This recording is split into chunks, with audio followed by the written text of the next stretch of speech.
कहानी के लेखक है संजय कामले। रात के 12:30 बज गए थे। करण और विक्रम फिल्म देखकर अपनी बाइक से घर के लिए निकले। उनका घर शहर से काफी दूर था। शहर से निकलते ही कुछ दूरी पर नदी के ऊपर बने पुल से गुजरते हुए उन्हें सुनसान सड़क से गुजरना था। उसके बाद 20 किलोमीटर का सफर, जिसमें 2 या 3 गांव से होकर जाते हुए दोबारा एक भूतिया नाले को पार करने के बाद 2 किलोमीटर पर उनका गांव था। पर ये जितना कहने को आसान है, उससे भी ज्यादा डरावना है। दोनों का सफर आराम से कट रहा था। फिल्म में देखी हुई बातें, हीरो हीरोइन की लव स्टोरी, मारधाड़ और फिर हैप्पी एंडिंग के बारे में दोनों बातें करने में मशगूल थे। उनका गांव अभी काफी दूर था। बाइक की पिछली सीट पर बैठे विक्रम ने कहा, भाई उस भूतिया नाले से गाड़ी जरा तेज चलाना। क्यों, क्या हुआ? अरे अब ये भी मुझे बताना पड़ेगा। अब गाड़ी भगाने को तो बोल रहा है, इसके लिए तुझे तो बताना पड़ेगा ना। मतलब तुम्हारे घर वालों ने या तुम्हारे दादा दादी ने कुछ भी नहीं बताया? क्या नहीं बताया? ज्यादा नाटक मत कर। आसपास के 10 गाँव के लोगों को पता है और तू अनजान बनने का नाटक कर रहा है। वैसे इस बारे में हम कल सुबह बात करेंगे यार। अभी घर चलते हैं, ठीक है? अरे कल किसने देखा है? और वैसे भी एक भले आदमी ने कहा है, कल करे सो आज कर, आज करे सो अभी। इसलिए तू अभी मुझे बताना क्या बात है। करण की ये बातें सुनकर विक्रम के चेहरे पर से हवाइयां उड़ गई थी। पिछली सीट हाथ बांधकर थोड़ा सिकुड़ कर बैठते हुए विक्रम ने कहा, भाई तू जो सुनना चाहता है मैं सब कुछ बताऊंगा, लेकिन उस जगह से जल्दी से निकलते हैं।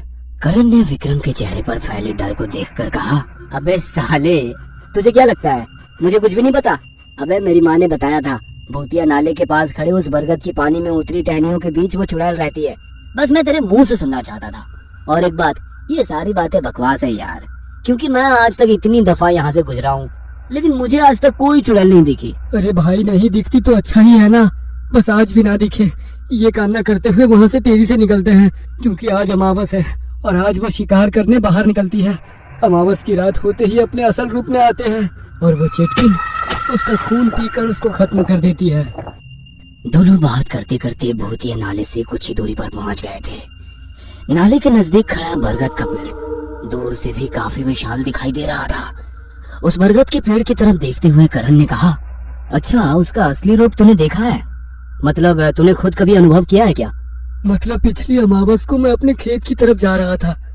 दोपहर की कड़ी धूप पड़ी हुई थी। मैं अपने ही धुन में चल रहा था। चलते चलते मैं उसी बरगद के पेड़ के नीचे पहुंचा और तभी मुझे किसी ने आवाज लगाई। आवाज सुनकर मैं रुक गया, क्योंकि आवाज जानी पहचानी सी लग रही थी। मैं ध्यान से सुना, लग रहा था जैसे कोई करा रहा है और कराते हुए मुझे आवाज दे रहा है। मैंने चौंक कर उस ऊंचे और घने बरगद के पेड़ की तरफ देखा। नाले के किनारे खड़े उस बरगद की टहनियों से निकली कुछ जड़ें जमीन तक पहुंच रही थी, तो कुछ नाले के पानी को छू रही थी। हवा के हल्के झोंके से वो धीरे धीरे हिलती नजर आ रही थी, मानो उन जड़ों के बीच कोई मौजूद है जो मुझे घूर घूर कर देख रहा है। डर के कारण मेरा गला सूख गया था और दोबारा वही आवाज मैंने सुनी। इस बार मेरा नाम लेकर कह रहा था, विक्रम, विक्रम यहाँ से चला जा वरना मारा जाएगा, चला जा। वो आवाज मैंने पहचान ली। है? किसकी आवाज थी? रघुनाथ की, जो शहर में पढ़ाई के लिए गया था। ये रघुनाथ कौन है? हमारे गांव के आगे एक छोटी बस्ती में रहता था। हम स्कूल में एक ही कक्षा में थे। आगे की पढ़ाई के लिए वो शहर गया। पिछले साल दिवाली की छुट्टियां बिताने के लिए वो गांव के लिए निकला। वो गांव आने वाली आखिरी एसटी थी, जो रात 10 बजे पहुंचती थी। गांव से कुछ ही दूर गाड़ी का टायर पंचर होने की वजह से रघुनाथ को गांव से थोड़ी दूर उतरना पड़ा। चलते चलते वो भूतिया नाले के पास पहुंचा। तभी बरगद के पेड़ के पास उसे एक औरत खड़ी दिखाई दी, जो रघुनाथ को मदद के लिए पुकार रही थी। शायद वो औरत भी उसी की तरह एसटी से उतरी होगी, ये सोचकर वो उस औरत की मदद करने लगा। पर जैसे ही रघुनाथ उसके पास जाता, वो औरत उस जगह से दूर नजर आती। वो दोबारा उसी जगह गया, पर वो औरत फिर दूर नजर आई। ऐसा करते वो बरगद के पेड़ के पास पहुंचा और वो औरत एकदम से गायब हो गई। रात का समय होने की वजह से वहाँ काफी सन्नाटा पसरा हुआ था। रघुनाथ ने चारों ओर नजरें घुमाकर उस औरत को ढूंढा कि तभी एक चीख की तरह औरत की हंसी उस सन्नाटे को छीनती हुई उसके कानों पर पड़ी। कुछ दिन गांव में अच्छे से रहा और फिर शहर चला गया, पर एक दिन अचानक वो हॉस्टल से गायब हो गया। लोगों ने खूब ढूंढा, पर महीनों बाद भी उसका कोई अता पता नहीं। मुझे यकीन है उस चेटकिन ने ही रघुनाथ को मार डाला होगा। फिर क्या हुआ? फिर क्या होना था, उस कड़ी धूप में भी मेरा बदन सिहर उठा। मैं जोर से वहां से भागकर सीधे घर पहुंचा। मेरी हालत देख माँ और बाबा दोनों घबरा गए। मैंने सारी हकीकत उनको बताई। बाबा ने मेरे माथे पर भभूत लगाई और माँ ने उस जगह से ना जाने की हिदायत दी। ना जाने की हिदायत दी? वो क्यों? माँ ने कहा वहाँ बरगद के पेड़ पर एक चेटकिन यानी कि चुड़ैल रहती है। वो अपना शिकार चुनती है और उस पर हावी होती है। 1 महीने के भीतर ही जिस दिन शिकार करना होता है, उस दिन वो शिकार कैसे भी करके उस चेटकिन के इलाके में दाखिल होता है और वो चेटकिन उसका खून पीकर उसको खत्म कर देती है। क्या यार, इतना अच्छा मौका मिला था उस चुड़ैल को देखने का। वैसे यार, ये चुड़ैल खूबसूरत होती है क्या? अगर होती है तो मैं जरूर मिलना चाहूंगा ऐसे ही चुड़ैल से। करण के मुंह से निकलते हुए शब्द के साथ ही उसकी गाड़ी एकदम से बंद हो गई। गाड़ी की स्पीड कम होते होते उस नाले पर जाकर रुकी जहां से विक्रम जल्द से जल्द निकलना चाहता था। गाड़ी नाले के ऊपर बने लकड़ी के पुल पर खड़ी थी। पुल के नीचे से बहने वाली पानी की धीमी आवाज रात के सन्नाटे में साफ सुनाई दे रही थी। उस कच्ची सड़क के दोनों तरफ छोटी मोटी झाड़ियों के बीच कुछ जुगनू हवा में मंडराते नजर आ रहे थे।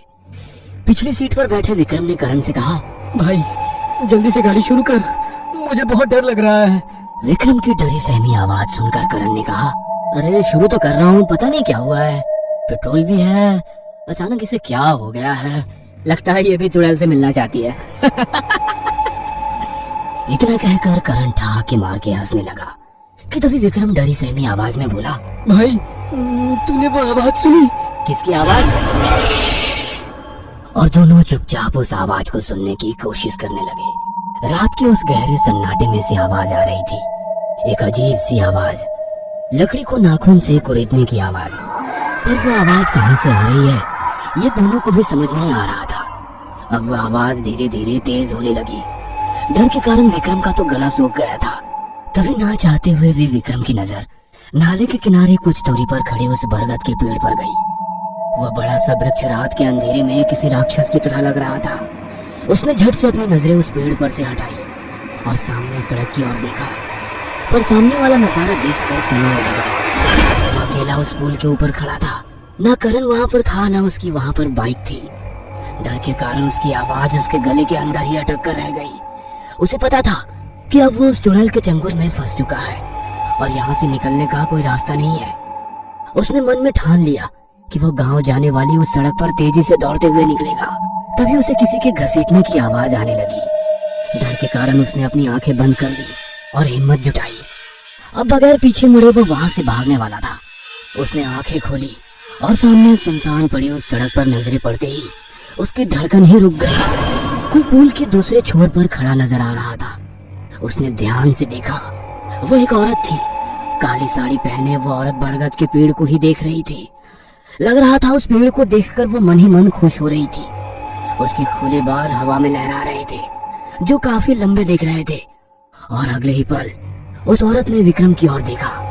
उसका चेहरा देखकर विक्रम का दिल जोर जोर से धड़कने लगा। उसका चेहरा सफेद पड़ चुका था।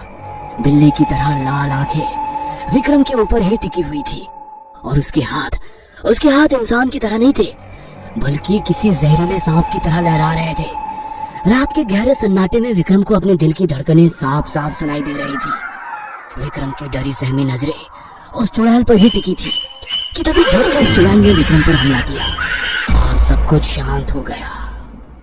अगले दिन धीरे धीरे विक्रम को होश आने लगा।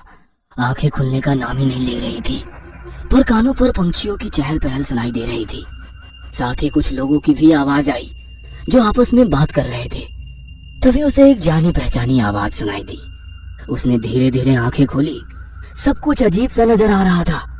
सर पर मंडराते पत्थर, सर के ऊपर से बहता नाले का पानी, ऊपर से नीचे लटकी झाड़ियां। ये सब इस तरह क्यों दिख रहा है? अपने आसपास देखा तो उस बरगद के पेड़ की जड़ों से वो घिरा हुआ था। तभी उसकी नजर उन लोगों पर गई। गांव के कुछ लोग उस लकड़ी के पुल पर खड़े नीचे पानी में कुछ देख रहे थे। उसकी भी नजर नीचे नाले के पानी में गई। पानी में उनकी बाइक पड़ी थी। ये देखकर विक्रम जोर जोर से लोगों को आवाज लगाने लगा, हरि काका, मुझे बचाओ, मैं यहाँ हूँ, इन जड़ों के बीच फंसा हूँ। अरे अब्दुल्ला चाचा, मुझे बचा लो। पर वे सब पुलिस को जानकारी देने में व्यस्त थे। तभी उसके कानों पर वही जानी पहचानी आवाज पड़ी। अब कोई फायदा नहीं। वो आवाज रघुनाथ की थी। विक्रम ने चौंक कर आवाज की तरफ देखा, पर बरगद के पेड़ के नीचे आने वाली जड़ें ही दिखाई दे रही थी, लेकिन आवाज तो उन्हीं जड़ों के बीच से आ रही थी। तभी एक जड़ पर उसकी नजरें टिकी और वो सन्न रह गया, क्योंकि रघुनाथ जड़ों के बीच नहीं बल्कि खुद सूखी सी जड़ बनकर बरगद के पेड़ से उल्टा लटक कर झूल रहा था। उसकी नजर अपनी बाईं तरफ गई। पासी में करण आंखें बंद करके लटका था और विक्रम ने खुद को देखा। उसका भी बदन पूरी तरह से सूख कर जड़ बनकर उल्टा लटका हुआ था। तभी पेड़ के बीच उसकी नजर गई। वही चुड़ैल पेड़ के बीचों बीच एक टहनी पर बैठी लकड़ी के पुल पर खड़ी उन लोगों की भीड़ की तरफ देख रही थी।